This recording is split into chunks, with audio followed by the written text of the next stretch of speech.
our God, hallelujah, the life of our former President, Digong Duterte, and his family, oh God.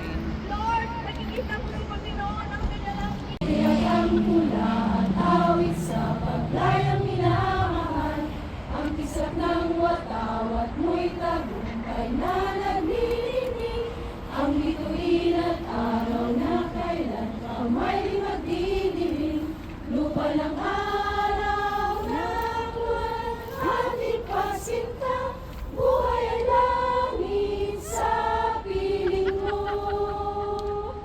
Aming ligaya ng may mag-aapi, ang mamatay lang dahil sa'yo.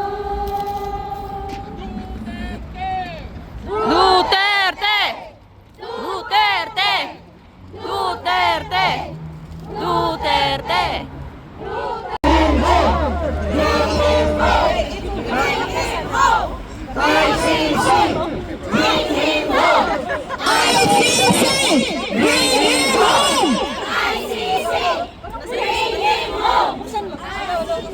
Ayan. Okay. Meron pong nag-message. Kuya, may nag-message. Mula po sa mga nanonood sa ABS-CBN, may nagpapasabi, hopefully, may magawa ang mga nasa Romania sa kaso. What do you think?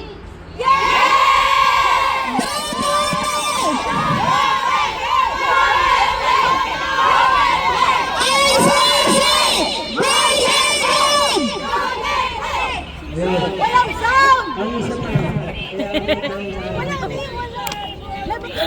Nasaan na ako? Tapos dumiretso na po sila kahit 4 hours na kami doon. At alam niyo ba, LIP kami nung time na yun.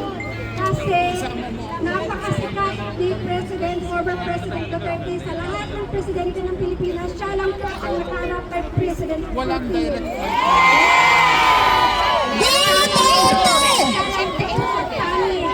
Kaya that time, kasi ang mga Pilipino dahil sobra nakaka-overwhelm. Tapos sa super pagod niya doon sa airport doon, kahit ako na pagod, hirap na pamilya kami. Yun lang po. Kaya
O, sino pa? Sino pa sa inyo ang nais mag-sing?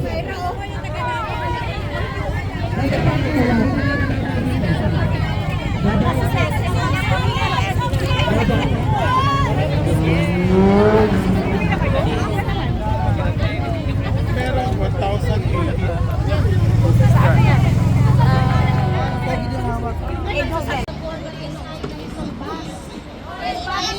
Bahay niya, di ba?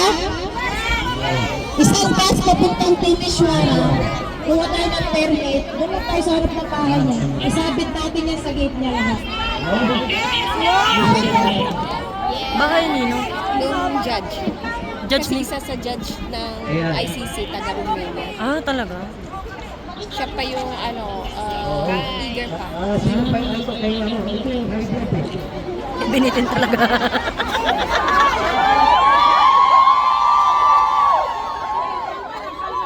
Itinlo ang ating pagkakalayo!